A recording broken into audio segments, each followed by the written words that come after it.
chairperson decided not to come here.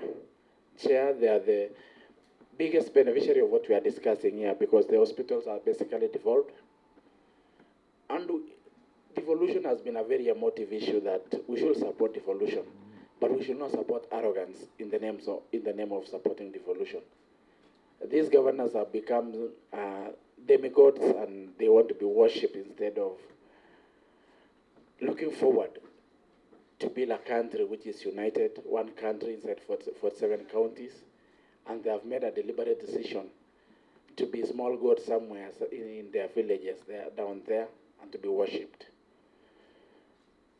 Chair, the biggest thing we lack in this country is patriotism, because this is a moment that we should come together, including the KMPDU, the members of parliament.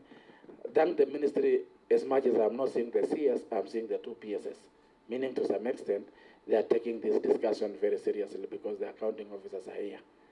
But for Council of Governors, Chair, and I want to ask Senate to investigate, because there's a word around that the biggest ghost workers in the counties are in the health sector, and they take that leverage to employ their goons in terms of extension officers, or to go around with them. You find a governor moving around with 500 people who are paid by county without work to do, but just to be goons and to be heckling people in functions.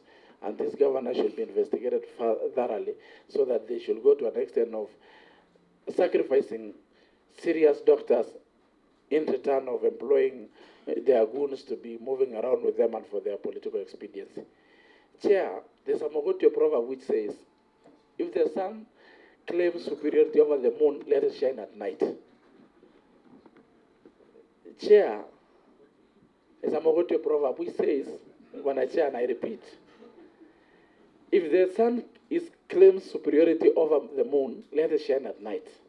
The same Council of Governors will come to us and seek for further addition of revenue. They'll come for us asking for budget. And at the moment when we want to discuss issues, they are claiming superiority. Chair, we want to tell them, shame on you, because these are very sensitive and serious matter. We should be taken serious by each and every stakeholder in this sector. I agree with Sifuna that finding the 500,000 is like, asking them for a cup of coffee. In fact, 2 million, Sifuna is a bit small, should be 5 million. An equivalent maybe 6 months in jail for contempt of this respectable House Chair. Chair, and we should start with Madam Waiguru and Mutomi Njoki, because the two of them are the face of this arrogance, and they seem not to care about people dying. They don't even remit their money to KEMSA, Chair. You get hospitals, they don't have money. You ask KEMSA why they don't supply drugs. They tell you they delay to remit the money for paying for drugs in KEMSA. These governors are actually the worst cohort of governors since we started devolution in 2013. I think the Mandago team was better than Mandago. I think maybe we should congratulate you, and we should give you a standing ovation because your team was a bit more sober and serious. But I think this one we elected a bunch of excited, arrogant fellas to be our governors, and they are leading us down the street without even caring that people are dying.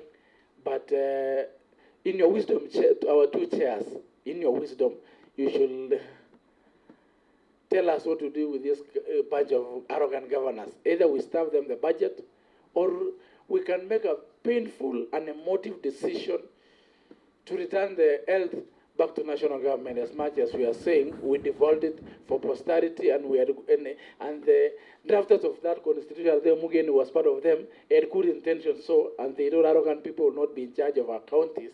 They gave them this mandate to oversee our health services. But if they continue with this arrogance, we are left with one option to return. We better deal with one animal called CS and two PSS than dealing with 7 bunch of arrogant fellas down there, which we don't know which one to start with, which one to end with.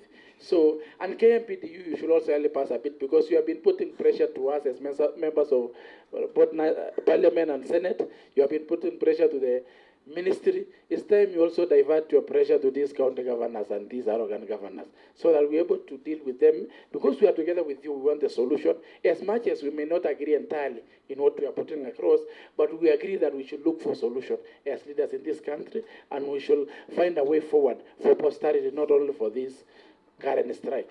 So I want to say that, Chair, I want to submit that, and I want to also join Omogeni in saying shame on you, Madam Waiguru, shame on you, Governor, for Tharaka Nithi, shame on you for the 7 bunch of arrogant governors across this country.